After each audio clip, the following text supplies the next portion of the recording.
السلام عليكم. الوصفه اللي درت لكم عليها البارح، قلت لكم غنهضر لكم على وصفه ديال البرد ومزيان يلا تخمروها حاليا وتخليوها، لانها مفيده بزاف الاشياء. اول شيء البرد ما يدورش بك، ومزيان خصها تبقى لمده 10 ايام هي في بلاصه مظلمه باش تعطي النتيجه ديالها. ان فوا كتحس بالبرد جاك او تخنقتي او كذا في النيوف ديالك عمرو او الصدر ديالك عامر او كتكحب كحبه خاويه، معايا القضربه في الليل مخيره تصبح بخير، ما عندك حتى مشكل. تبعوا معايا الفيديو حتى الاخر باش تستافدوا من الوصفه كامله. بالنسبه للوصفه كناخذوا شطريحه بحال ما هكا، انا كنحلهم كاملين هكا يتحلوا، فاهمين؟ غنديرهم في هذه القرعه بحال ما هكا، كلشي هادو محلولين لينا. الثومه راه كنخليها بالقشره ديالها، ما كنحيد لها غير الجناب ديالها من هنا ومن هنا وكنلوحها صافي. وصفه اللي زوينه بزاف وفعاله. اللي دير هو حاجه وحده، غتوليو كل نهار القرعه نفسوها، يعني القرعه تنفس باش حس باش يعني ندوزو نهار ولا يومين ونفسو القرعه. الشريحه والثومه كنزيد انا نوريكم الكميه اللي غنصايب، تقريبا قياس ديال القرعه ديال الكيلو. معلقه ديال السانوج، معلقه ديال البرده الدوش، معلقه ديال الزعتر. كنديرو ورق، كلشي ورق هادو.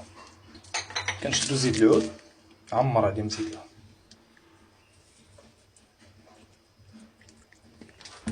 انا كنبغي نزيد عليه شويه ديال العسل ديال ما عنديش كيفاش ندير الفيديو، نديرو نحطو هنا. كنزيد عليه شويه ديال العسل ديال الاعشاب، غير شويه كنزيد عليهم صافي. تقريبا القياس ديال 200 غرام ديال العسل. من بعد تسد عليها بحال ما هكا وخليها على خاطرها مدة 10 ايام.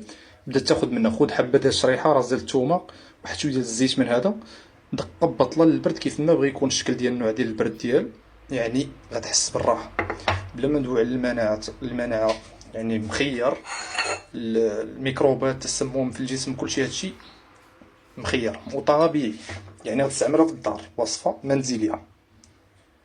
تحياتي اليكم، بارطاجوا الاخوان باش كلشي يستافد معنا من الوصفه. مع السلامه. الا وصلتي حتى لهنا كنتمنى تضغط على زر اعجاب، كنتمنى دير لنا شي تعليق زوين وتخلي لي الراي ديالك في هذا الموضوع. هذا راه كنحاولوا ما امكن نجيبوا لكم فيديوهات اللي كتحتوي على معلومات مفيده وقيمه، واللي بزاف ديال الناس محتاجين هذه النوعيه ديال الفيديوهات، وكنحاربوا في نفس الوقت الرداءة والتفاهة اللي في مواقع التواصل الاجتماعي. الا كنتي اول مره كتشوفني ضغط على زر اعجاب، خلي شي تعليق زوين، دير متابعه للصفحه، هكذا ان شاء الله غيبقى يوصلك ديما الجديد. صلي على رسول الله، نتلاقاو في فيديو جديد. شكرا لكم، السلام عليكم.